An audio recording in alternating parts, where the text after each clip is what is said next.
Alright,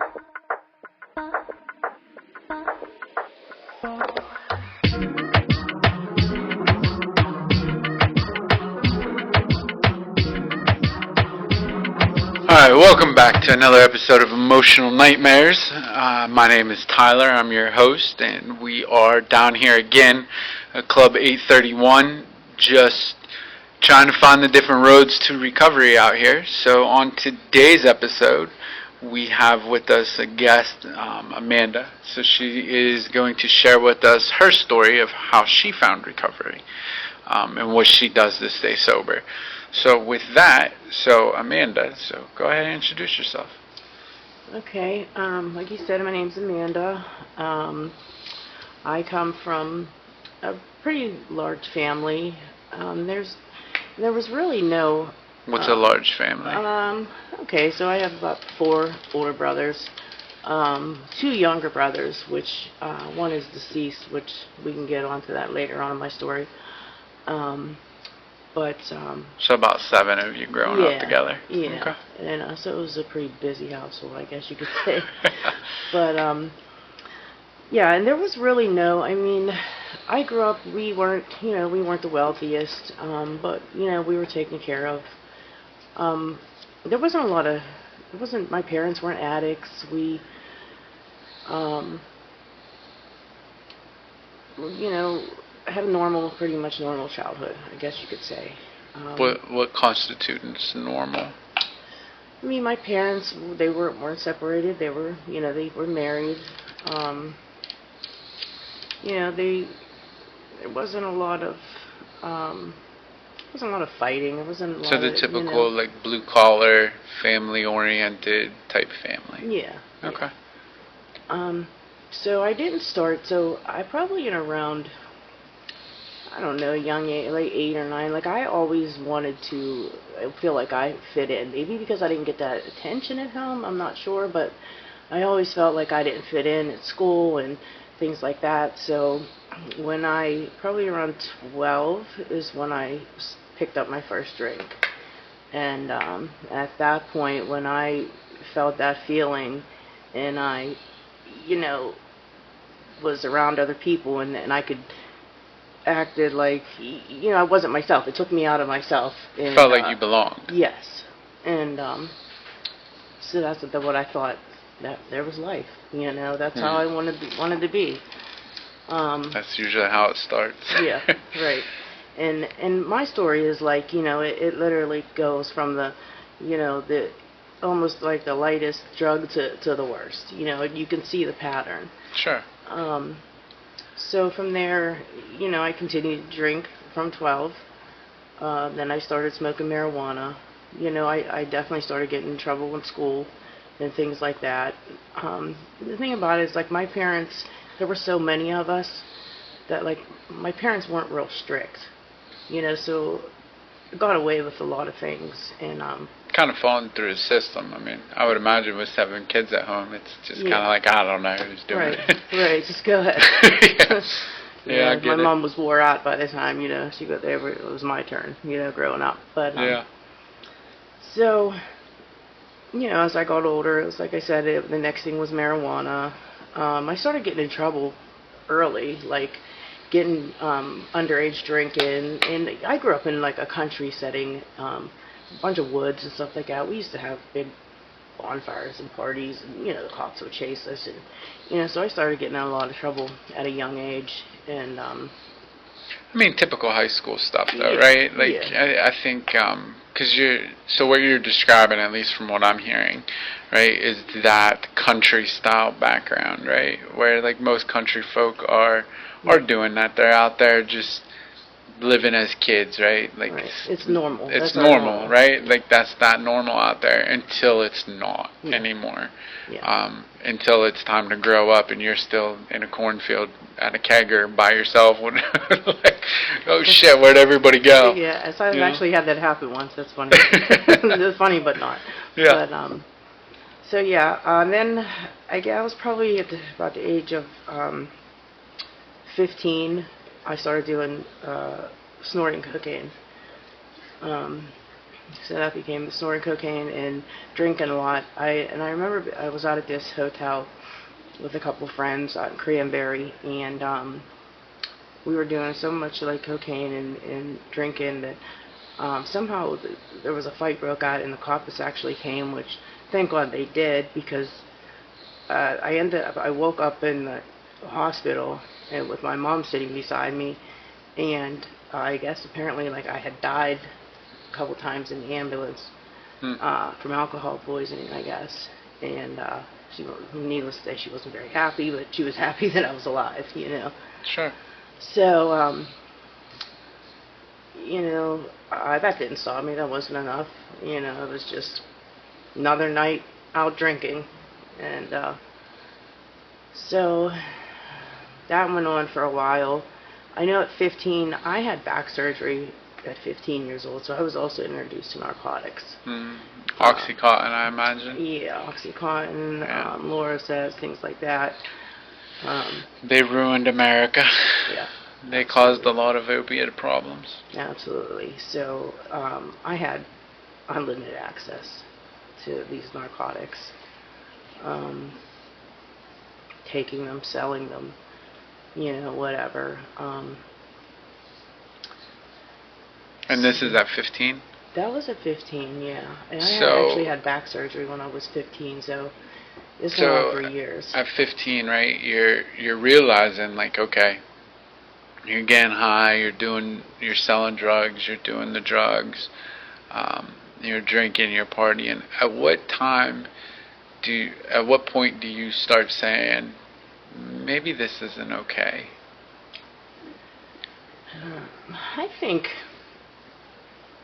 I think I knew, like, that I knew, because like my morals, my values, like I've always had that. I knew right from wrong.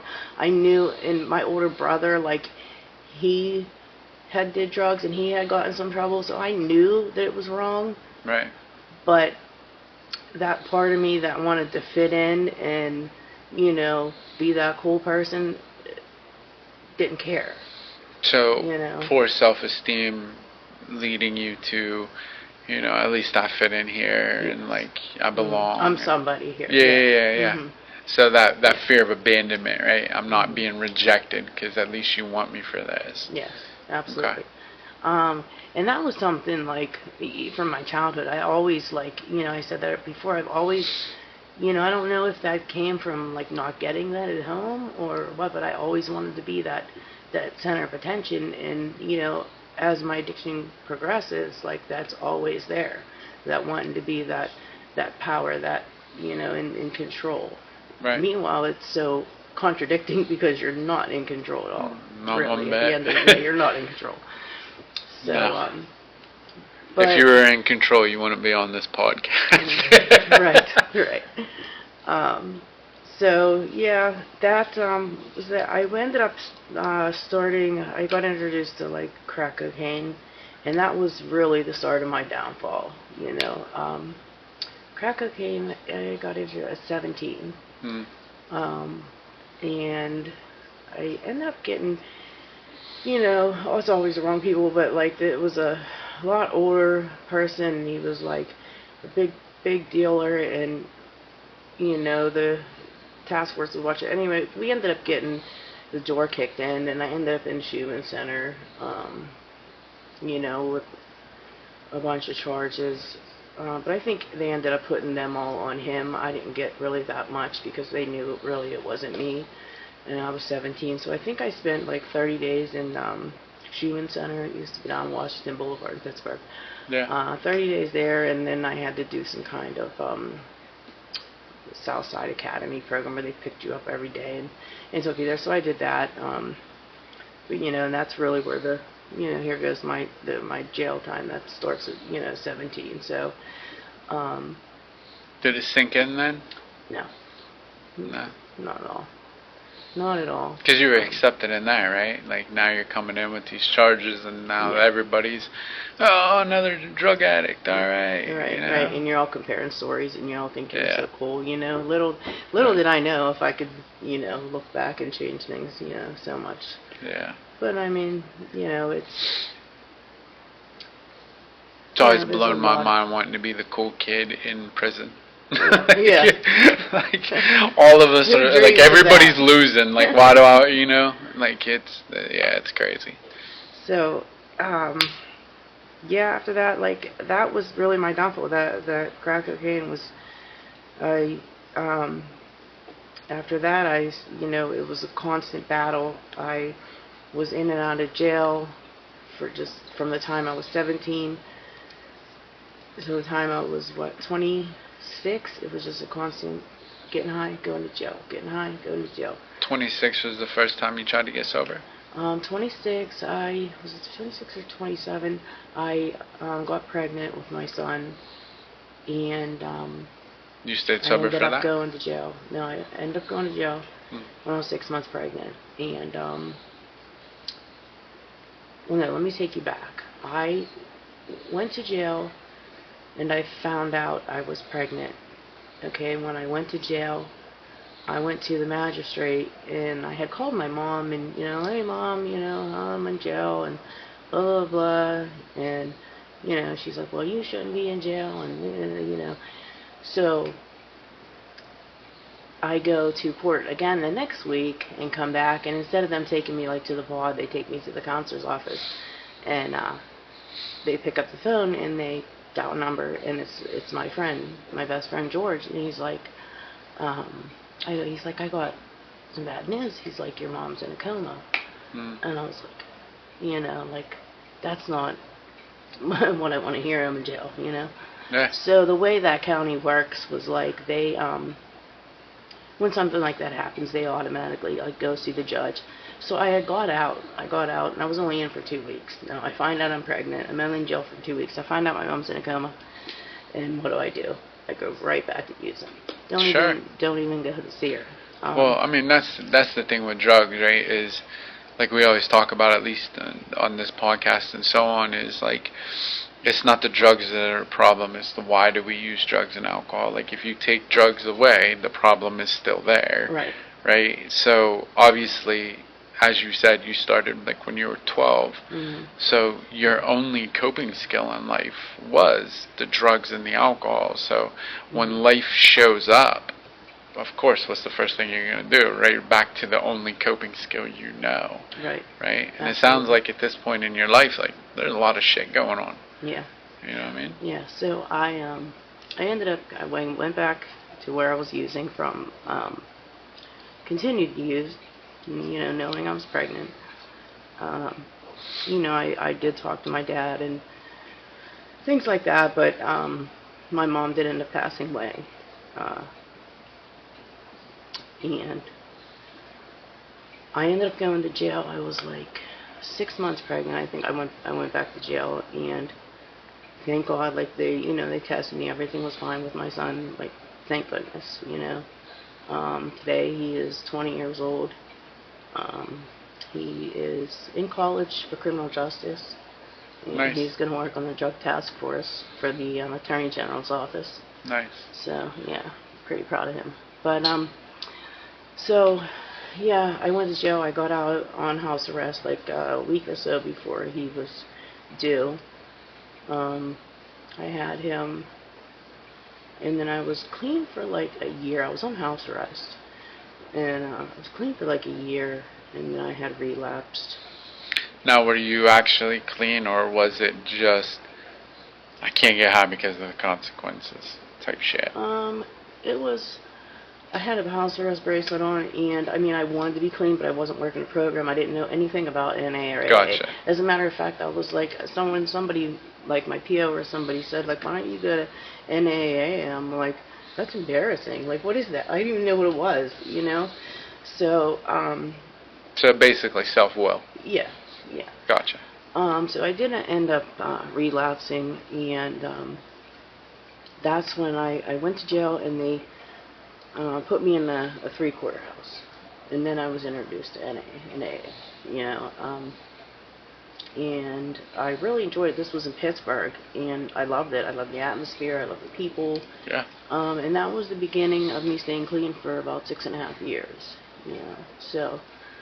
What happened? Well, I I was in that program, the three-quarter house, for, I don't know, probably about 8 months. At that point, my sister had my son, so through CYS. So I had moved out of there. I moved into my own place. I got him back, rather quickly, and I kept going to meetings. I was in a relationship. We stayed together for like 7 years, and 7 or 8 years, and my son. So I relapsed when he was 6.5 years too. So he was about 7 when I had relapsed. But so I went to meetings probably the whole first like maybe 2.5, 3 years, and then in that meantime I went to school. I did a lot of things to better myself, and I had got a trade, so I was working about 40 hours a week, and not really, I was working, but I wasn't working on myself. Right. I knew the program, I knew it was there, but I thought I could do it by myself. So no self-care. I thought because I knew what it taught me, I could just take that and use that. But here, obviously, that's not the case. I mean, that's very crucial, though, right? Because like that's the reactivation of denial, and like we talk about this also often is sometimes people get to that place where it's like, well, I know what to do because I've been clean for so long, and it's like, right, like even like everybody who's listening and so on, like you can, like we just talked about, like you can stay sober on sheer willpower, guaranteed, for a period of time, but until life shows up and you no longer know how to deal with it, if you don't have that self-care, first thing you do is go right back to what you know. Right. You know what I mean? Because you don't have any defense mechanisms for that. Right. So in those 6 years, you were building up that defense, but then dropped it, right? And then that reactivation of denial comes back, which is, I know this, I got this. And it's, and then we stop forgetting. We start forgetting, like, the pain and the struggle and the bullshit that we went through. Right, absolutely, because, a lot of times, even, I used to do it. I used to think about, just going to get high or whatever, and not thinking about the end of it, because there's no, forget the first part of it. The end of it is, like I said, like my clean time always starts with, you have the right to remain silent every time. Yeah. I never stop unless I'm forced to stop. My addiction doesn't allow me. My disease doesn't allow me. I think that's pretty common, right? Is because like I know like when you're in an active addiction, and I'm sure you had those times where you were getting high and you didn't want to. Absolutely. And you were just like, like, just let this fucking end. And, that's one of the things that I hope a lot of the listeners that are not an addict or an alcoholic, like, that they get from this. Because, like, you always hear that, like, why don't you just stop? Well, I wish it was that simple. You know what I mean? And, like, it's one of those things where you almost need that outside force to step in and say, no, we're done. And like force you to be in a position where getting high is no longer the option. You know what I mean? Absolutely. Yeah.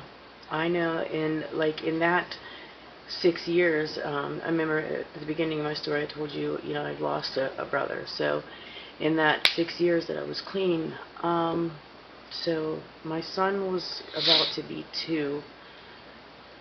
So I don't know, I was probably clean for a little over a year or so. I got a phone call, and it was my youngest brother is the one that passed away. So it was my younger brother, but he was older than him, the next one. So I get a phone call from him, and he's like, you need to go down to the Allegheny General. I'm like, why? He's like, because I ran Ricky over. I'm like, what do you mean you ran him over? He's like, I ran him over.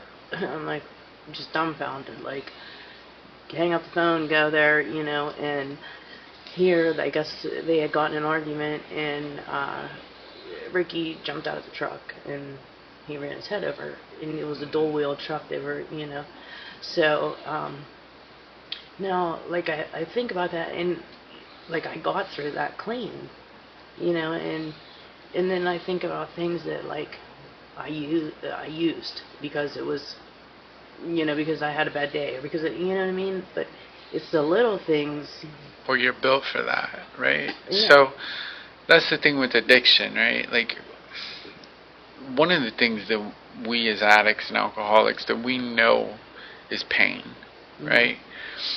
We're almost conditioned for that as a child. Like, you're conditioned for that pain. That's the easy shit to stay sober through. You know what I mean? Like, some people don't, right? Some people, like, a death is the driving force to, like, oh my lord, the world is done, and like they go back out. But for a lot of us as addicts, like, we're just kind of like, meh, like, we'll get through it. And it's because it's painful, right? And trauma, right? Because, like, as you're describing, being in jail pregnant, as a child, you're going through, like, from 12 on, like, you're going through, like, serious drugs, right? So you're seeing the cocaine world, and, like, I know the cocaine world very well, and I know that that's a scary place. That's all trauma, right? So your body itself is conditioned for that trauma. So, like, of course we stay sober for that, right? It's the simple shit that takes us back out, right? That, like, oh my god, I popped a tire on my car, or the flip side of it, which is, man, everything's going so good in life. Yeah. And then our fear of that is what causes us to go back out too, right? Because that's huge. Your self-esteem, right? Yeah. So, given what you've already said, like that feeling of wanting to belong, now when you get to a position of success where it's like, I do belong, then it's that self-esteem creeps in and says, motherfucker, you don't deserve this. You know what I mean? Absolutely, yes. And that's the shit that takes us back out. Yes. So, I mean, I completely can understand why you would stay sober through that. Yeah. So. Yeah, I had definitely felt that when I was, when I had my job, I had my trade. I taught at a beauty school, and I definitely, thought I wasn't good enough for it, And I think back now, and I think, I'm like, why? Like, you know what I mean? I can't understand it, but my position now is a lot different than it was. I've worked on a lot of things internally, and just perception is completely different. I'm glad that you say that, right? Because, like, so if you watch, season 1, season 2, this will be season 3. But if you watch all the episodes and stuff, one of the things I talk about is perception, right? Like, perception is what shapes our reality, and that is the problem, right? The problem is how we see things. You and I will see something totally different. So if I'm all bent out of shape over something, and you're like, yeah, this ain't a big fucking deal, right? I need to then ask, why do you feel it's not a big deal, right? Because, like, I got to learn from your perception. Right. So I'm glad that you understand that. But the age-old question that I'm asking you, right? Okay. Because now you're sitting here, and you said you're at, 9 months clean now? Yeah.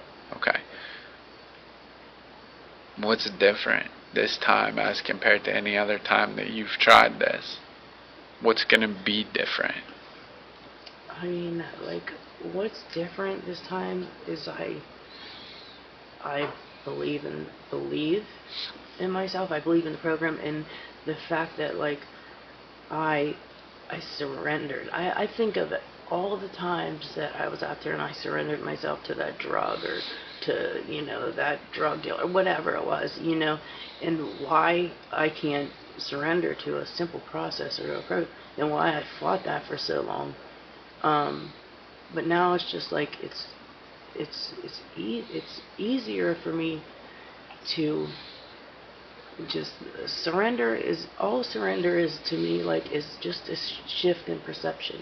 That's all it is. It's no longer finding an angle to control, and yeah. I just feel like, I take suggestions. I allow myself to, one of the biggest things for me was I had a wall up. I've never, you couldn't know me for nothing. I kept everybody away. One of the biggest things I think I've worked on this time is, building, tearing down those walls, allowing people to know me, and building relationships. And like, what somebody said to me is, if I don't, because I never wanted to build relationships, so they're like, okay, well, if you don't allow anybody in, then yeah, you're going to keep out the bad, but you're also going to keep out the good. Right. Was the way it was explained to me, and that, like, it made so much sense. So, I just allow myself the grace to, know that I'm not perfect. I'm going to make mistakes. And Well, let me ask you this, right? So here we are, and for somebody who doesn't want anybody to know you, right? You're going to be on YouTube, Spotify, Apple. I'm on 27 different platforms, right? So somebody's going to get to know you, right? But do you know you? Like, who are you? Well, I think I've done a lot of work on that too. Especially with like boundaries and things like that. I always wanted to be, make you happy, like people please. I definitely am like okay with who I am, and I'm okay with being alone. Like, there's a difference between solitude and isolation. Like, there's a complete difference there. Like, I know, like... I know it's a tough question. Yeah, it is. It is a tough question. It is a tough question, right? I just know that I'm working on myself to become a better person, and, if I can change, anybody can change. People say that all the time. Sure. So the person that's sitting there, that's maybe watching this, struggling with, do they smoke crack today or not, or meth? Because I mean, in all reality, meth is our problem, at least in my area, right? Meth is the number one. So for that person that's just sitting there, it's like, I don't know if I can do this, and I'm just going to get high. What message do you want to give to them?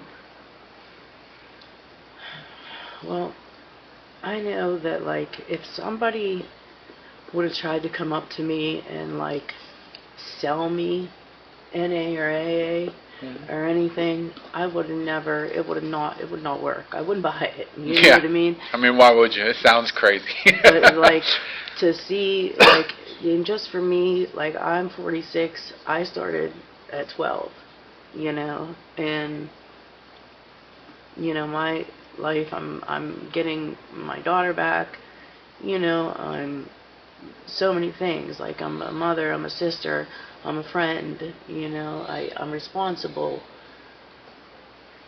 It can happen, and it's the only thing that you have to do is put the drug down, and it's unlimited from there. Yeah. Put it down and change. Yeah. Do something different, right? So. Yeah. All right. So you've done a lot different, right? So I'm not going to keep you too long because you said you were on a time limit. So. Yeah. So it's 12:50. Yes. So. They know where I'm at. Right. So you're on drug court now, right? How's that? It's good. Accountability? It's accountability, and it, people say, oh, well, you might just be doing it because of the court or this or that, but I could have taken a sentence that was, 6 to 12 months, which I had in time served. But I chose not to take that because I would have gotten out, I would have been homeless, I would have went back to the same thing that I was doing, and I would have probably been back in jail, or dead. Yeah. Who knows? With the, with the lifestyle, who knows? But I chose drug court because of the accountability, because of the help, because of the support. Yeah. Well, that's big, right? And I hope that people listening understand that too, right? Like drug court, at least in our areas, right? So this is Butler County. So at least like Butler, Venango, Crawford, Pittsburgh even, so like Allegheny, Beaver, all those counties, and Mercer, right? These areas, man, if you can get that help, Absolutely. right? Because like I know a lot of people, and I have a lot of friends that they go to prison, they get out of prison, and they get dropped off. Yeah. And like, yeah, and when you get dropped off with nothing, what are you gonna do, right? Like you're gonna go back into panic mode, right back into survival, right? And then it's okay. Well, there's drugs. Maybe I'll just sell them for a minute so I can get a few dollars and get my shit together. And like it never works that way, right? So, so I mean that's good. I'm glad that you were able to recognize that. Like, hey, I can at least get help from this program. Yeah, absolutely. A lot of people would say, oh, told me I was crazy. Just do it. I want the help. Yeah. I needed it. I needed some kind of support. Yeah. So. That's good. But I don't mind it. When you're, when I'm doing what I'm supposed to do, then, I don't have no problems with POs or anything. Funny how that works, right? Yeah. I try to tell that to people. They'll always tell me, like, oh, my PO's out to get me. I'm like, no, they're not. Like, your PO don't care about you. Like, I used to work at CYS, right? And I used to explain to people, like, I'm not out to get you. Like, at the end of the day, I want you to do A, B, C. All this means is, like, we can get your child in line. Like, everything will be together. But if you're not going to do this stuff, then that means I'm going to spend more time on paperwork in a system that's, like, bogged down with shit. Yeah. You're going to jump through hoops, right? Yeah. Your PO is the same way, right? Like, if you go fail a drug test, that's like 3 days worth of work that they have to do for your one drug test, right? Yeah. What do you think they're going to do? They're going to make you jump through fucking hoops, right? Because they're pissed. They got to do all this extra shit. Especially because this area is awful. I know the PO down here, what's his name? Double. Old Gary, right? I love Gary. He's funny as hell. And he's a good guy, right? But he, like, God bless them. If you talk to them, man, like, their caseload is crazy. They're dealing with, like, 40, 50 some people. Yeah. They don't got time for your shit. Right. Right? So, like, being on drug court, like, they don't got time for your shit either, right? Yeah. So, like, that's good. That is that accountability. Yeah. So. But they're more like, with drug court, they're more like one-on-one with you, Sure. Like, they will help you. The probation officer that runs drug court, he's awesome. He really, like, I could call him on any given day with any kind of problem, and he would talk to me. It's, it's a really good program. But, even here, like, in Butler County, I even had a probation officer years ago tell me, and this hasn't been any other county that I've known, but this county, years ago, he told me, like, I don't, just be honest with me. He's like, I stand for help. I'm not trying to punish you. I'm not trying to put you in jail. But a lot of these counties do. They just throw you in jail. What help is that? That's not help. Well, that's why, like, I send a lot of people down to Butler, like, in my real job, right, as a counselor. Like, I send a lot of people down here because, first of all, the drug and alcohol in this county is awesome, right? Like, the whole treatment team that's a part of there, and then the drug court people, even the probation officers, like, everybody down here, like, Butler County really is just about helping people get their shit together. So I always tell people, like, if you go to Butler and you can't do this, that's a you problem. Because, like, this area gives you nothing but support. You know what I mean? There's a ton of support. There's a lot of resources around here. Yeah. I'm so impressed with Butler. I love Butler.